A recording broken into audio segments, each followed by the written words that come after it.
P.O. once and for all. Sharon Horne-Ellstrom here. Welcome to day 1446 of What You Up To Now. Documenting the journey as I transitioned.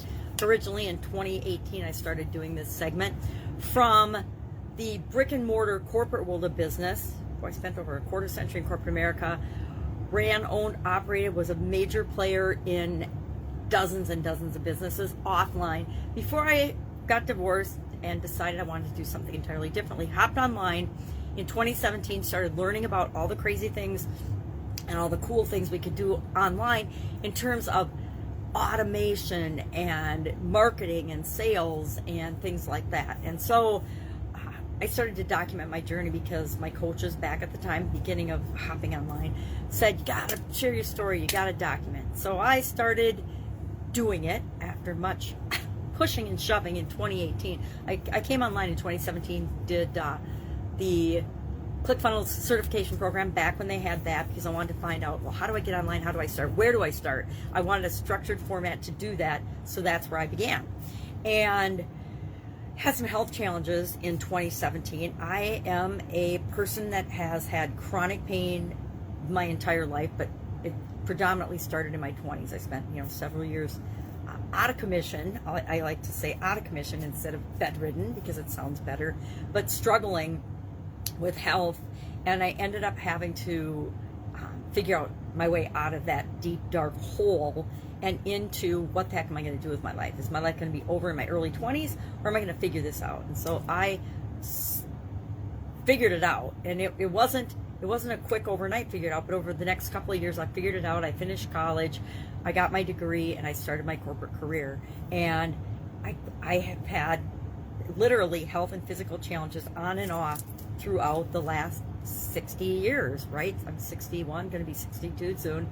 And for most of my life, I've had weird, funky stuff that's happened. And my family's got some very strange, interesting health challenges, but that's a topic for another day. So I started documenting my journey. At another one of my challenges is vision. I'm actually legally blind, and so everything I do has to be through that filter. And I guess it makes me more aware of people with other challenges. Guess what? I believe all of us have challenges. Mostly the world doesn't know what our challenges are. We keep those within ourselves. I think it wasn't until maybe a year or two ago that people even knew I had any vision challenges. But it got to the point where I couldn't drive, I couldn't do things. So even before COVID, I had to give up my driver's license and my freedom of movement and start figuring things out. So secretly, when COVID hit, it felt like the world was joining me in all of the things I had gone through over the previous 2 years. And so it made it an easier adjustment for me, I think. So today, in addition to documenting my journey, I do 2 pieces of content. I do an annual challenge. I've done an annual challenge. For the last 4 years, I used a guide book, a journal that I was doing, and I picked a certain area or aspect of my life that I wanted to do one little thing a day that didn't take a lot of energy, didn't take a lot of time, wasn't something I had to think about. I could just automatically look at it and then do that thing. I actually used it as a way to warm up my voice in the morning. Now, I'm missing that a little because I don't have that right now. And maybe I'll find it. It's only the 14th day of this new year. Maybe I'll come up with another way to warm up my voice and do that, which I should probably do, but not have to do it on video. But that's part of one of the advantages of doing that quick and easy daily challenge. Well, this year, I'm creating my own challenge, and I call it the BU 365-Day Challenge. And I'm rolling into that what I've done since COVID and the pandemic hit.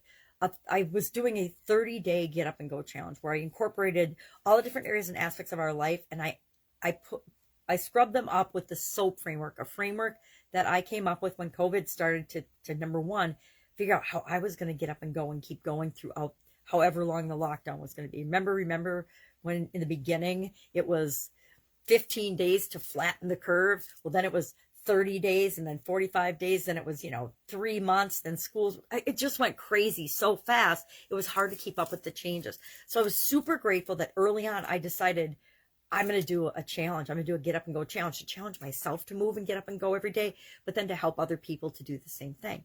And at the SOAP framework, I'm trying to think when that came in. If that was I'd have to go back and listen to the April 2020 challenge, which I could do by going to the Get Up and Go Challenge Facebook group, the private group.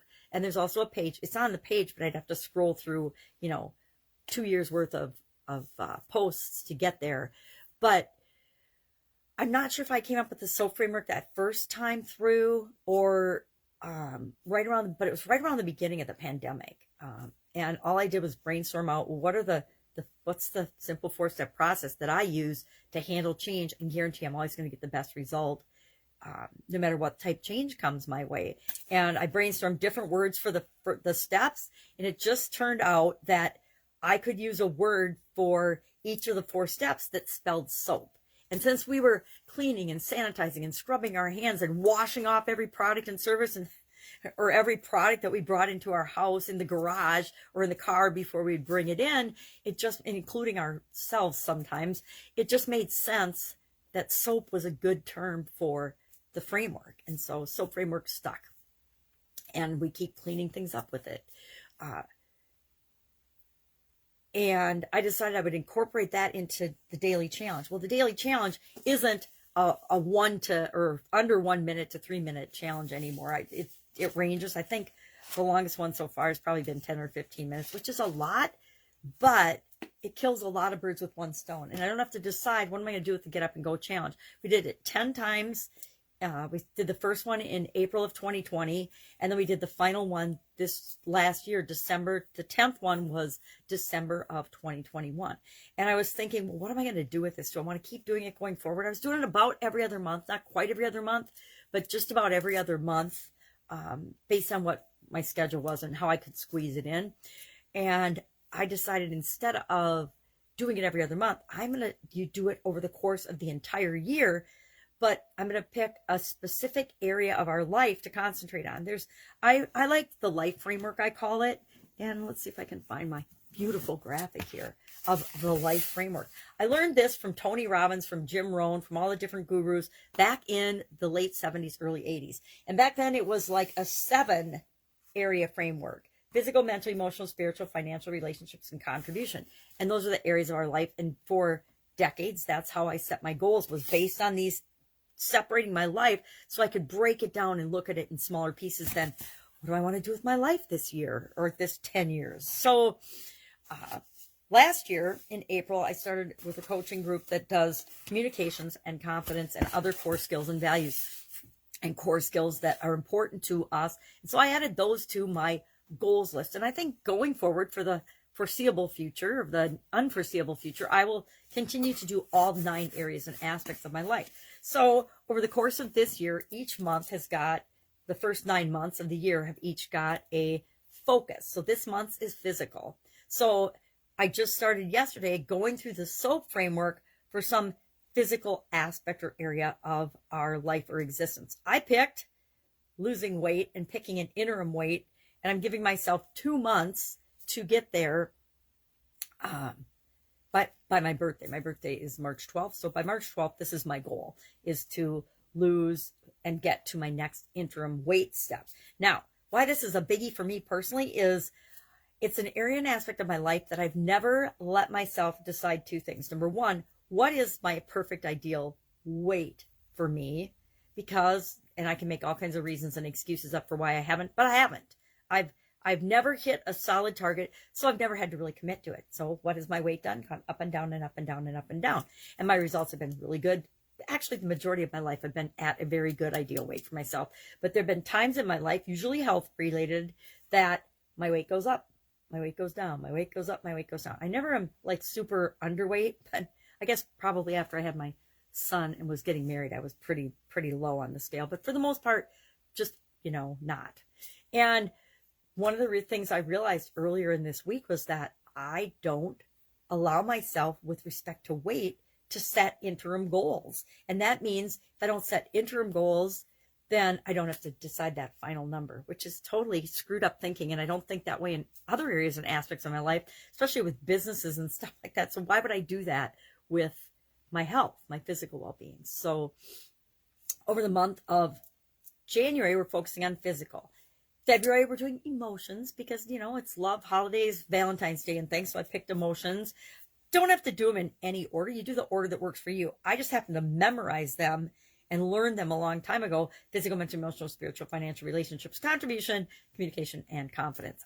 I just learned them, and I mix the C's up all the time in order. I mix up relationships and finance. It doesn't matter what order they're in. It's how does it work for you? So think of them, and there's hundreds of different ways to, or different frameworks for looking at and examining your life and setting goals and objectives and thinking about your life, etc. So pick something that works for you and just go with it. I'm just letting you know the framework, the overarching framework that we're going to be using to do this year's annual challenge.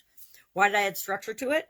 Because the first couple of days of the year, I thought I was just going to wing it, like the little journal books, and I would just have a saying or have a card or have something and then talk about that. Well, that didn't work for me. It doesn't work for me. My brain is more complicated than that, or I like to complicate things. So a couple of days in, I was like, this is stressing me out. I need to add structure. So lo and behold, here's my calendar and stuff for this year's challenge. So I got to clean that up and figure out an easier way. I just want to write a topic on each day of the calendar and then build on that. But I'm not done with the year yet. I think I'm on June or July.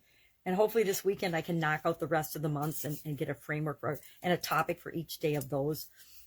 But I have to fit it into things I've already committed to. So it's taking me much longer than the couple hours on Sunday. I thought that I could just knock it out. And could I have just knocked it out in a couple hours on Sunday? Yes. But that's not the level of commitment and delivery and discipline I personally show in my life. And so it's not the level of discipline and commitment and dedication I'm going to show to an annual project for anything, if that makes sense. So today we talked about once and for all, the idiom, the expression. It's been around since the 1300s and it's been cited a lot. Even Dickens used it in Great Expectations in 1861. It became really popular in the 1800s in English, but prior to that, it had been around in different other languages. I want to say Pennsylvania Dutch, but it could be another idiom from another day. Sometimes they get all mixed together in my mind and head, especially when I'm doing one every day, and we're well over 1,100 idioms over the last couple of years. Because why did I start doing that? Well, I always have a reason why I do things. If you don't understand or know why I do something, just ask, right? I'd be glad to tell you. The reason I started doing the idiom every day for Supersize Your Business group is because I wanted to have something that I could talk about every day while I was moving. And I didn't want to have to spend a ton of time and energy thinking about it, but I still wanted to share something of value. And I ran across a little book on idioms that I'd gotten for my kids in junior high that they never touched. It had 600 plus in it. And I'm like, oh, that's plenty. I only need like a couple months worth while we rehab the old house. This was the last thing we needed to do with respect to my divorce with my ex-husband. And so I'm like, well, we rehab the house and get it ready to sell. It's only going to be a few months. So I will go ahead and just pick something randomly out of this book. What ended up being a 6-month period. I won't even go there why that is, but it took 6 months. The house sold immediately, like the first week it was on the market. So that wasn't the problem. The problem was getting the rehab done.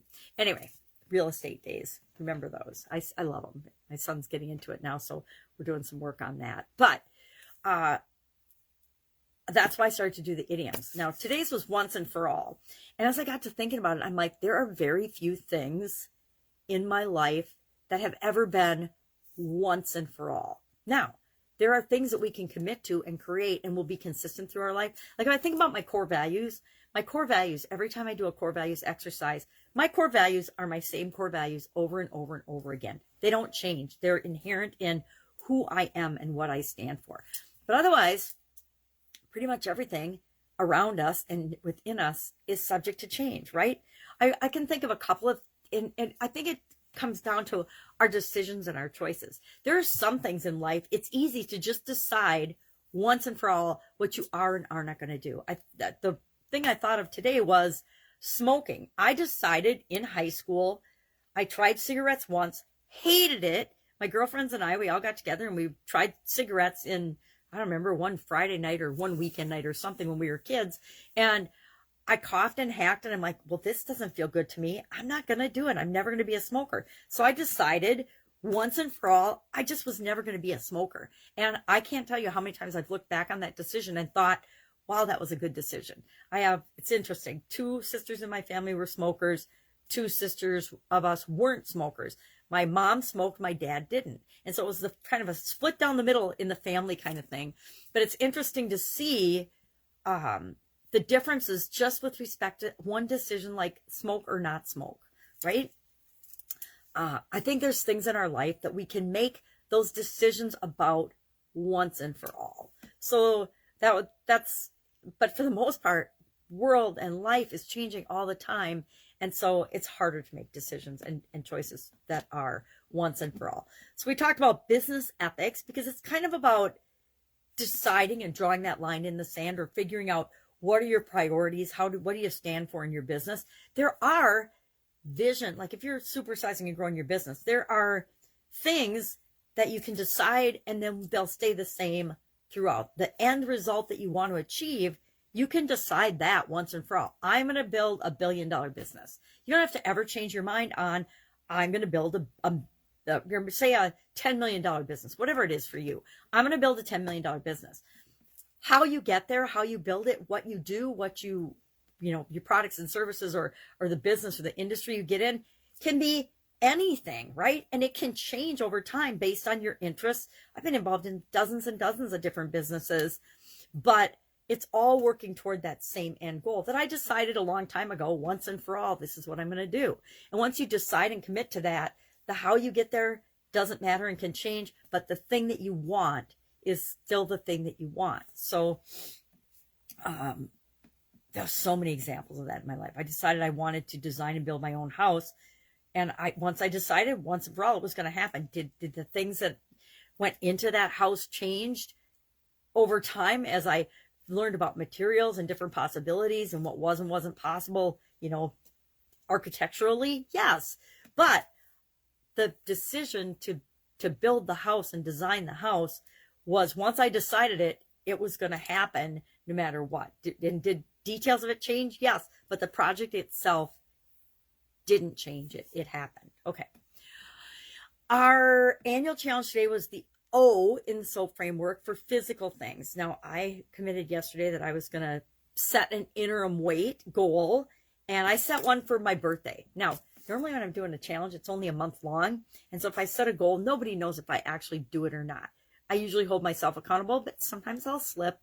This time, I am on the hook for following through because it's an annual challenge. The challenge is going to keep going to the date and long after I've committed to doing this interim thing. So it puts a little more positive pressure on me to actually do the things I have to do to make sure that happens. Now, today is about the O. O stands for options in the SOAP framework. So I'm brainstorming all different things I can possibly do to make sure that happens by 3/12/22. So that's what I'm working on.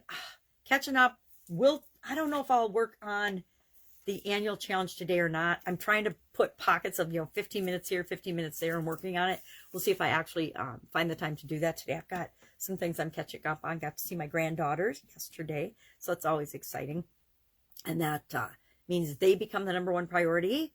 People and family are a higher priority for me once and for all. I decided that after leaving corporate America, and that's been the way I've kept it ever since. That's one of the reasons I like having my own business, is I get to decide what a priority is, what my priorities are once and for all. Once and for all, I put family where it belonged in my totem of core values, and it's at the top, always at the top. Anyway, I digress. If I can help you in any way, offline or online businesses, hit me up and ask. Otherwise, I'll be with you tomorrow just to let you know what I'm working on, what I'm thinking. Probably talk a little more about the annual challenge, whether I've made progress on it or not, but we'll talk for sure about the A in the SOAP framework and what our idiom of the day is. Now, I've run out of beginning of the year idioms, so I'm going to have to do a little research today. I've got that in my schedule for some time to find out what do I want to do next with idioms. I had a book of 20,000 in a dictionary, but it's so small, I have to blow it up on my computer to see it, and it's more cumbersome than I thought it was going to be. So it's been more fun to pick topics to look up idioms on, but that means that I end up repeating and it gets a little redundant. And I'm one of those people that doesn't like to read the same book or watch the same movie again. So it probably doesn't bother anybody else, but it's kind of boring and irritating to me. So I have to get over my own belief, and I'll probably just get over my own belief because I think it's valuable to clump things and think of different ways of saying things and different ways people might experience things. All right. Have an awesome day. Be with you tomorrow.